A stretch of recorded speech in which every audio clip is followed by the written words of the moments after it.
சங்கீதம் 136. கர்த்தரை துதிங்கள், அவர் நல்லவர், அவர் கிருபை என்றும் உள்ளது. தேவாதி தேவனை துதிங்கள், அவர் கிருபை என்றும் உள்ளது.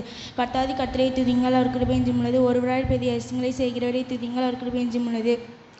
வானங்களை ஞானமாய் உண்டாக்கினவரை துதிங்கள், அவர் கிருபை என்றும் உள்ளது. தண்ணீர்களுக்கு மேலே பூமியை பரப்பினவரை துதிங்கள், அவர் கிருபை என்றும் உள்ளது. பெரிய சுடர்களை உண்டாக்கினவரை துதிங்கள், அவர் கிருபை என்றும் உள்ளது. பகலிலால சூரியனை படைத்தவரை துதிங்கள், அவர் கிருபை என்றும் உள்ளது. இரவிலால சந்திரங்களையும் நட்சத்திரங்களையும் படைத்தவரை துதிங்கள், அவர் கிருபை என்றும் உள்ளது.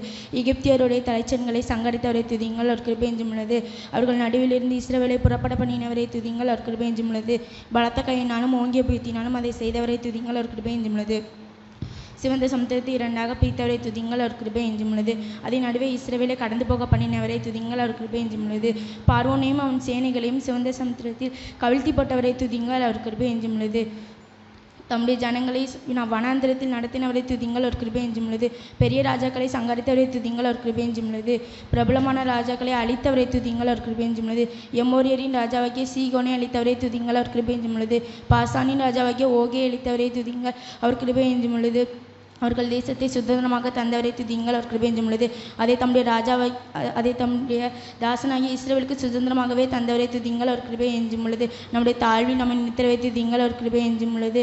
நம்முடைய சத்துருக்களின் கையிலிருந்து நம்மை விடுதலை பண்ணினவரை துதிங்கள், அவர் கிருபை என்றும் உள்ளது. மாம்ச தேகமுள்ள யாவுக்கும் ஆகாரம் கொடுக்கிறவரை துதிங்கள், அவர் கிருபை என்றும் உள்ளது.